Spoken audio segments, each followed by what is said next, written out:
No longer welcome in Syria. Russian forces retreat ahead of their likely withdrawal.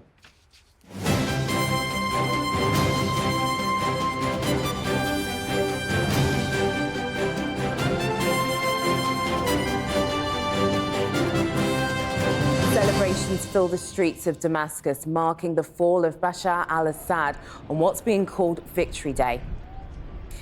Good evening. The breakneck speed of events in Syria is still hard for many to believe. This time last week, the Assad regime was still in power. Tonight, fireworks lit up the sky over Damascus and other major cities as people celebrated his downfall. But away from the jubilant scenes, bereaved families continue to look for loved ones disappeared by the regime, and questions remain over what Syria's future holds.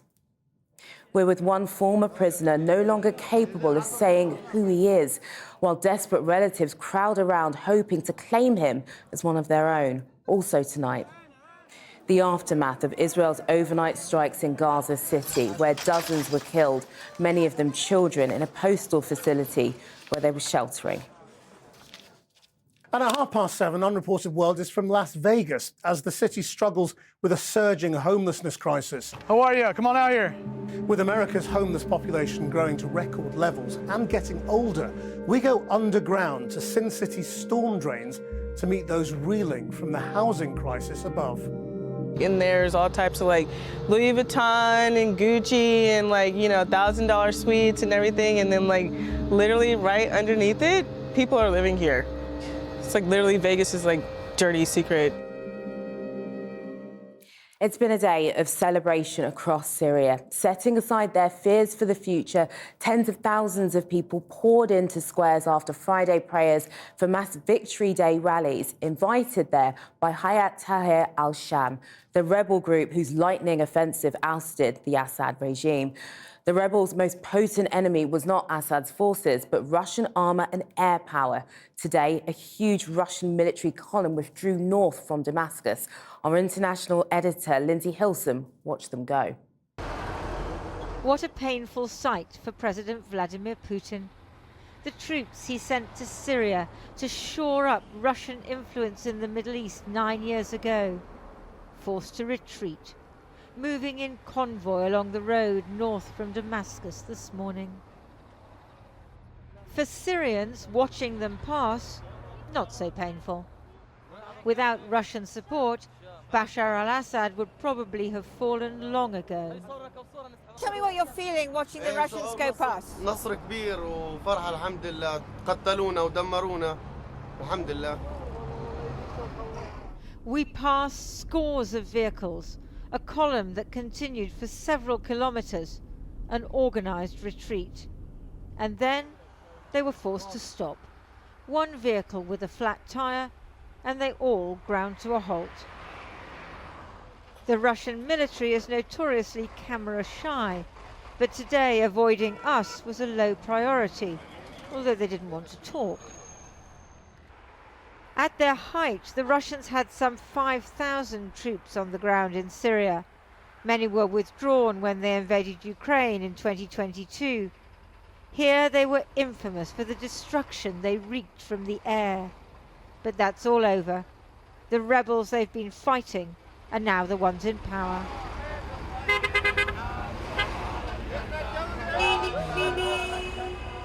The Russian column has just set off again. It took them nearly 2 hours to sort out one flat tire. What we can see is that they are leaving in good order. They don't look like a defeated army. They must have come to some kind of agreement with the new authorities in Damascus. But we've seen more than 150 vehicles. It gives an idea of how huge the Russian presence in Syria was. They turned onto the road to Latakia and Tartus, where the Russians have an air base and a naval port.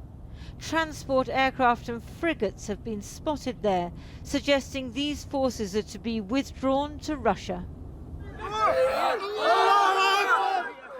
In Damascus, the new prime minister was fighting through not Russians, but crowds of well-wishers to get into the Umayyad Mosque for Friday prayers. During the scenes of mass jubilation, the man who led the militia that toppled Assad shedding both his jihadi name and uniform, put out a statement calling for sober and responsible celebration. أود أن أبارك للشعب السوري العظيم انتصار الثورة المباركة وأدعوهم للنزول إلى الميادين للتعبير عن فرحتهم بذلك دون إطلاق الرصاص وترويع الناس، ثم بعد ذلك لنتجه إلى بناء هذا البلد، وكما قلناها منذ البداية منصورة بعون الله. والسلام عليكم ورحمة الله وبركاته. And head to the squares they did after Friday prayers. The biggest crowds were in Damascus, but all over the country people came out to celebrate the downfall of the Assad regime just 5 days ago. So much has happened since then, an entire nation transformed, looking back in pain and forward in hope. Syrians may be happy to see the Russians go, but other regional powers are jostling to take their place, stepping into the void left by decades of dictatorship and war. And Lindsay joins us now from the city of Homs. Lindsay. Aisha, it might be nice to think that Syrians could be masters of their own fate, that they could choose what kind of government they wanted and that would be that. But of course, that's not how the world works. The US Secretary of State Antony Blinken has been in Turkey and in Iraq over the last 2 days. They're very worried. On the one hand, the Americans, of course, are thrilled to see the Russians being pushed back along with Hezbollah and the Iranians. On the other hand, they're very worried that this new dispensation in Syria will lead to the rise of Al-Qaeda and ISIS again. And of course, the new leader, Ahmed al-Farah, used to be called al-Julani under his nom de guerre, is still sanctioned. So that the Americans aren't quite sure what to do. You've got the Israelis bombing, you've got the Turks bombing because of the Kurds. And then what about the Russians? Now, that port at Tartus is very important to the Russians. They want to keep it because it's from there, it's their jumping off point for all of what they're doing in Africa. Of course, remember how in the Sahel in West Africa, Russia is increasingly influential. And there are 2 ships loaded with wheat for Syria off the port at the moment. That is the Russians' bargaining chip. It may not be so easy for the new Syrian government to get rid of the Russians as they would like. Lindsay, thank you. Lindsay Hilsum in Homs there. While many Syrians celebrate, others continue their desperate search for loved ones disappeared by Assad's brutal regime. When the doors of the country's prisons were thrown open, it led to joyful reunions for some, but heartbreak for others. And many are still searching for answers, clinging to the hope that their missing relatives are alive, as our Foreign Affairs correspondent Porrick O'Brien explains in this report, which contains graphic and upsetting images. Bashar al-Assad's father enlisted a former Nazi officer to design his intelligence and torture operation. One of its pillars, Sednaya prison. Thousands freed from there on Sunday. Now imagine what it would have been like in the days after the Nazi concentration camps were liberated. Imagine the surrounding hospitals and morgues filling up, the search for the missing. Tragically, no need to imagine anymore. All day long outside Al-Mushtahid Hospital, people come to try to find their loved ones among the pictures of the dead. Khader's father was detained 12 years ago. His face is not on the wall, so still no closure.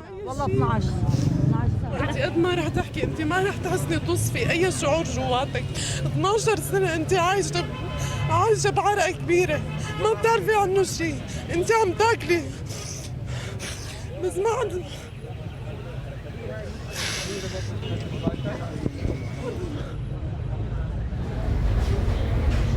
Inside the hospital morgue, people step around the corpses on the floor.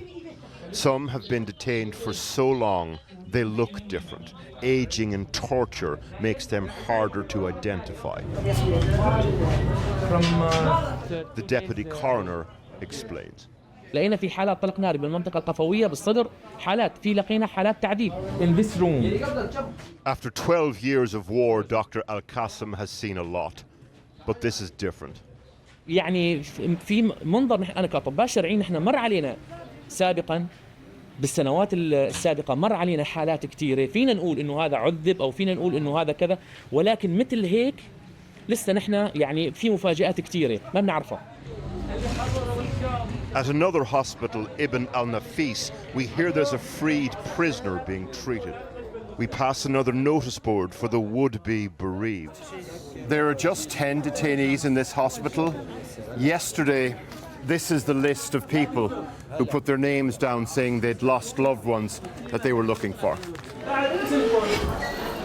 Inside, the former detainee's room is full of people. More keep coming.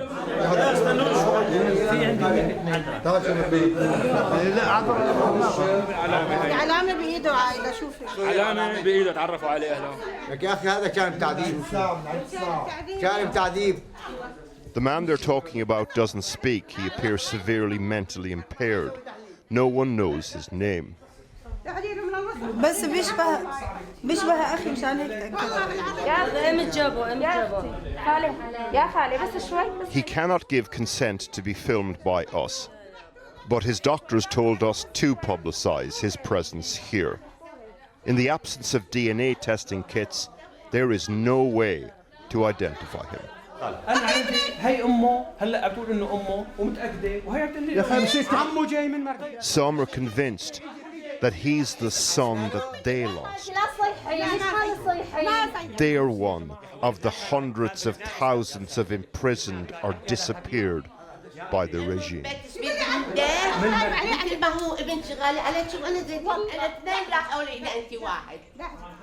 تمام، نحن بالمشفى من يوم الأحد تقريبا اليوم اللي وصلنا ما يتجاوزوا 10 أشخاص. كل شخص إجا فاقد ذاكرته عم تتعرف عليه أكثر من عائلة، أكثر من 6-7 عيال عم تجي. في شخص وصلوا ل 100 عائلة أو 100 شخص تعرف عليه على أساس إنه قريبا.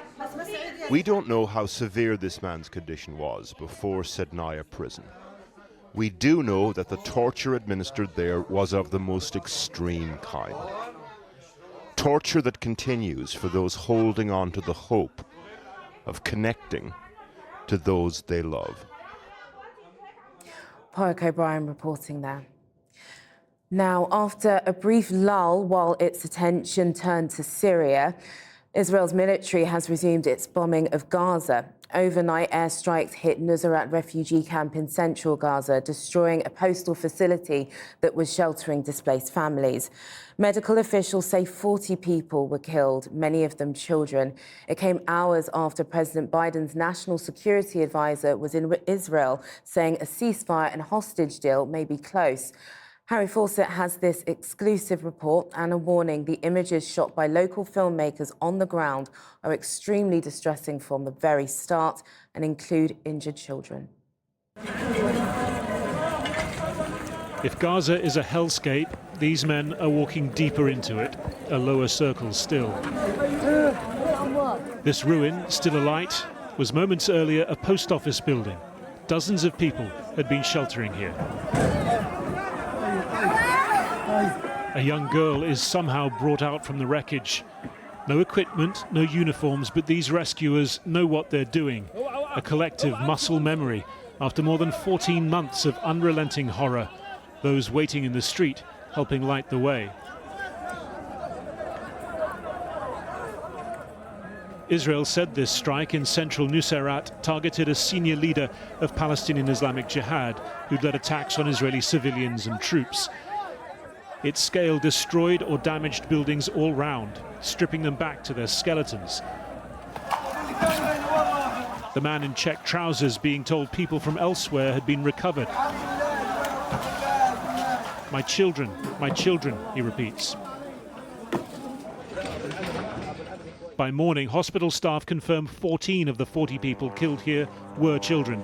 A neighbour says earlier cries for help from the rubble have gone quiet, that he'd experienced many explosions, but nothing like this. Every day there is bombing and killing. Quadcopters check every corner. The killing goes on 24 hours a day. We wish we could have a truce to end the waterfall of blood in Gaza. But amid renewed international talk of ceasefire, Israeli strikes are ticking up again after a lull when the Air Force was occupied over Syria. And while the world watched Syria, in northern Gaza, the Israeli army continued to destroy more of what little there is for Palestinian civilians ever to come back to. And so often it's those displaced from the north who are killed while seeking refuge. They targeted a sixth-floor building while people were sleeping. This was Wednesday night in Gaza City, and a race to save lives from another airstrike, destroying a home to 50 people from the same extended family. Many of them had fled the far north. I'm praying to God they're okay, says this woman. Moments later, her niece is carried past her. Rama, it's me, Auntie. Thank God, she says. But 15 people were killed in a blast that shredded concrete and steel.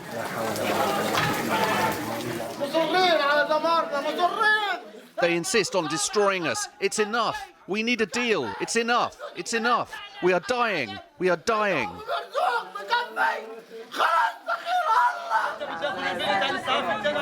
Outside, raw grief finding many forms. My family, he says, as a woman behind him curses Hamas. For others, no words at all. Lives have been saved here. Beneath the blanket, what remains of this girl's left leg has been tourniqueted, one of many injuries to these children too graphic to show fully. A few beds away, another girl with a head wound. I can't. It hurts me, Auntie. It hurts me, she says. Watching on, Ismail Hader, who brought his branch of the family down from the north for safety, now grieving a son and a daughter. I raised them, I taught them, now I've lost them. What did I take? What did I take from them, the Israelis? What did Hamas bring me? It brought me a Nakba, a catastrophe. May God destroy Hamas and the Israelis. Outside, his niece arrives. Why did you do this? Why did you die? My love, my brother, Rami, my dear. You're fine, stand up, you're fine. Even if, after all the false dawns, a ceasefire really is coming to Gaza, how many more days like this will there be? Can they stand before it does?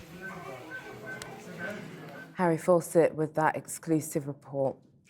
Now, Britain's economy unexpectedly shrank in October, according to the latest official data. The drop was just 0.1%, but it's the second month in a row that economic activity has contracted, putting the UK on recession watch. While our economics reporter Neil MacDonald is with us now. Neil, how serious is this situation?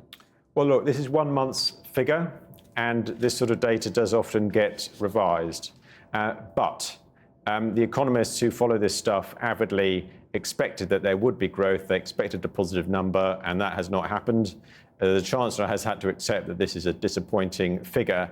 As you say, it's the second month in a row. And in fact, it's more than that, actually. This graph here shows you the monthly economic growth figures we've had so far this year. And frankly, there's not that much economic growth to show you. And in fact, it actually gets worse as the year goes on. And so by the time we've got to October, the economy has basically moved sideways for 6 months.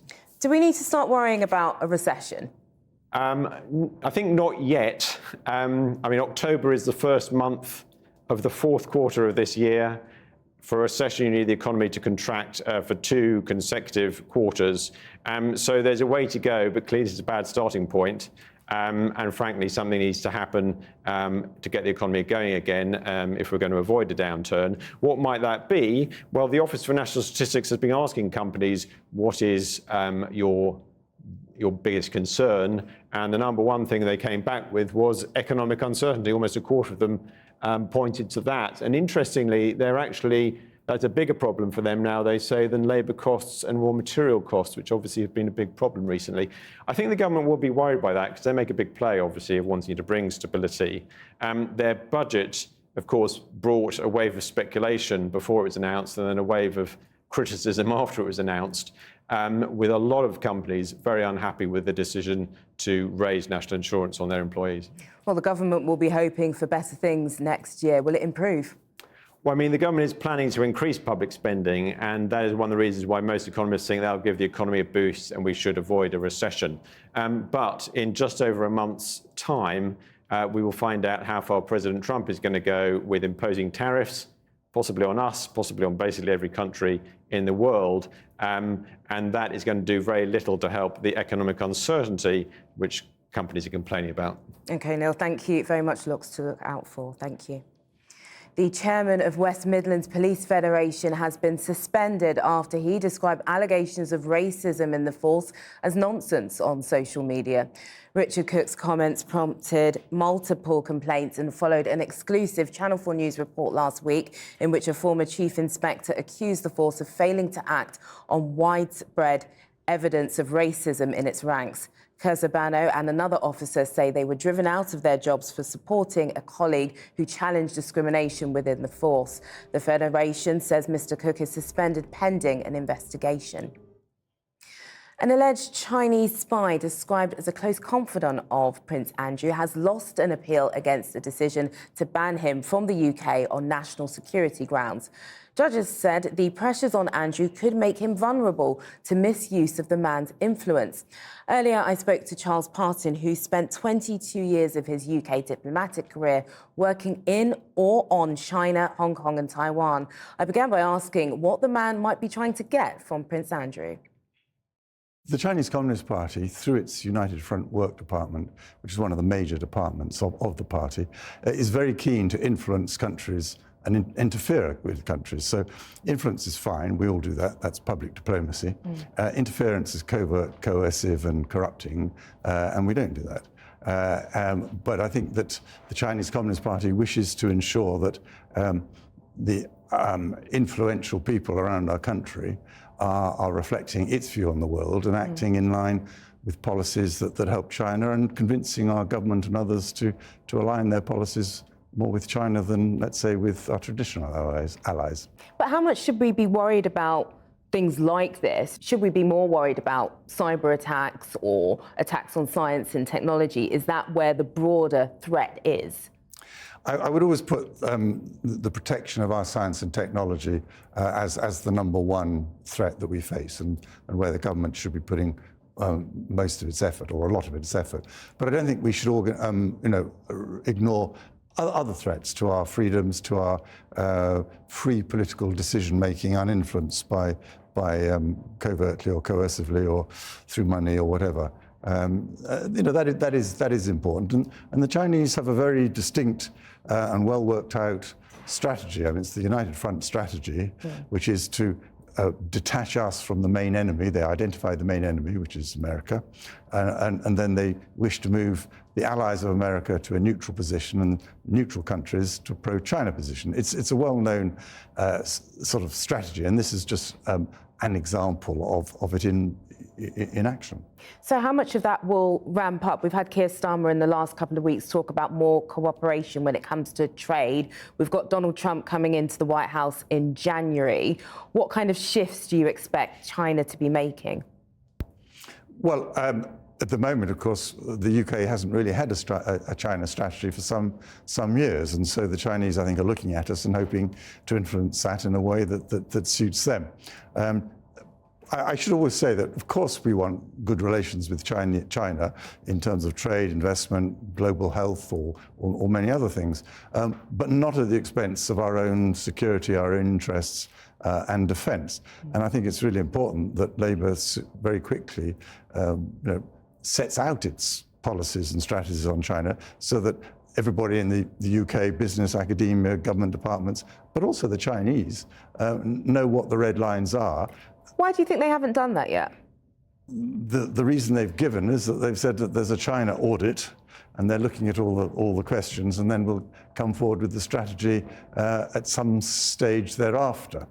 I think it's a good question because it's not as though China and the rise of China is something that's happened since the election. It's been not something new. It's not something new, and one would have hoped that the Labour Party foreign affairs people have been thinking very deeply about this in advance.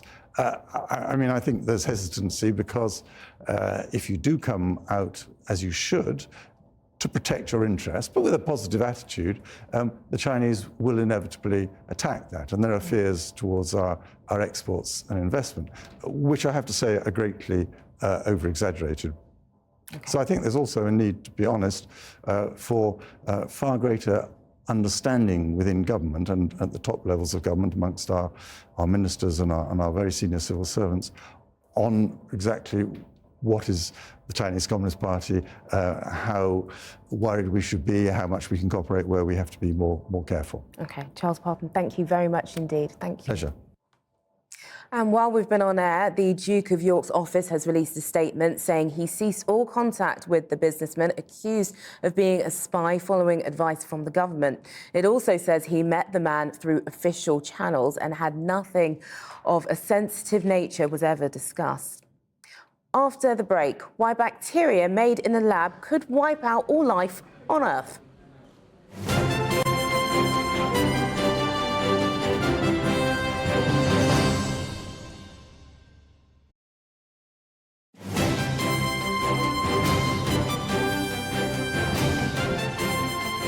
Welcome back. Leading scientists have called for any efforts to one day make mirror bacteria in a lab to stop, warning that it would present an unprecedented risk to life on Earth. Despite being many years away from a reality, they fear synthetic bacteria, which mirrored molecules found in nature, could be invisible to anything that could kill it, allowing it to spread without check, putting all forms of life at risk of lethal infections. Jane Deeth explains.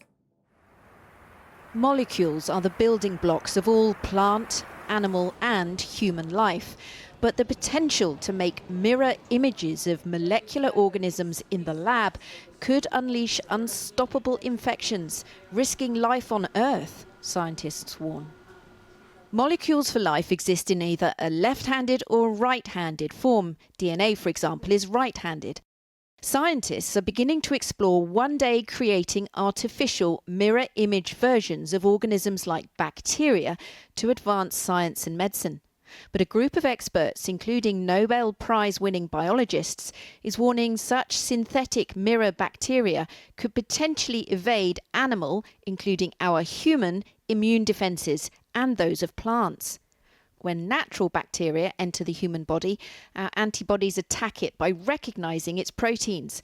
However, if the bacteria structure were flipped, our antibodies wouldn't be able to recognise it and activate defences. It would be like trying to shake someone's left hand with your right hand. It just wouldn't fit. The bacteria might be able to spread easily in humans and in nature.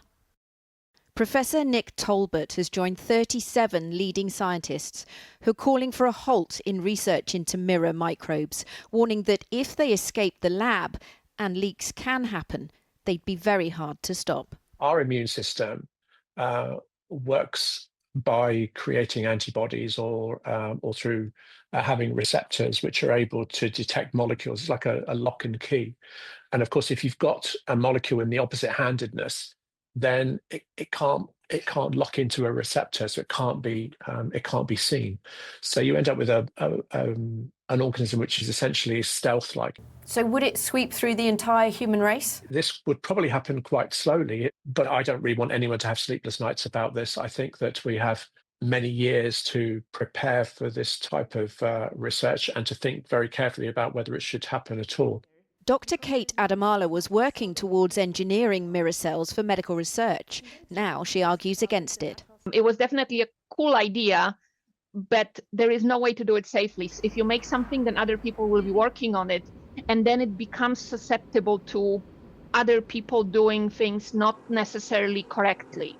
So it's possible that if someone makes a mistake, they could potentially either release it or negate some of those safeguards. So the only safe mirror cell is a mirror cell that doesn't exist.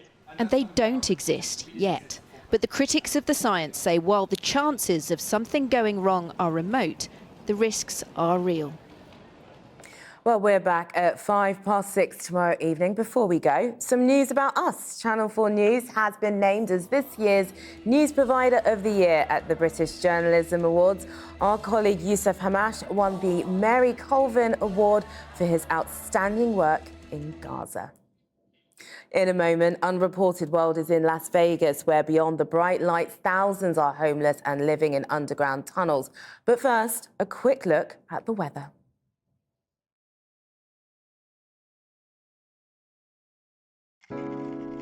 A change is brewing. Channel 4 weather, sponsored by DeLonghi Bean-to-Cup coffee machines. Tonight, it'll stay cloudy across much of England and Wales, with further rain and drizzle in places. Rain moving south across Scotland and Northern Ireland, followed by showers and clear spells, turning cold with lows of 0 Celsius. Tomorrow sees a brighter day for many as cloud and rain clears southwards through the morning. Sunny spells and scattered showers following, though further cloud and rain returning to the northwest later. Breezy with highs of 10 Celsius in the southwest. After that, cloudy but breezy in the north, with rain at times turning heavy and persistent across northwest Scotland, where there was a yellow rain warning. Some brighter breaks on Monday, feeling milder. And in the south, cloudy, breezy, mild with outbreaks of rain and drizzle, mainly in the west. Cloud breaking at times on Monday to give brighter interludes, but staying rather breezy. Today's outlook may take a turn.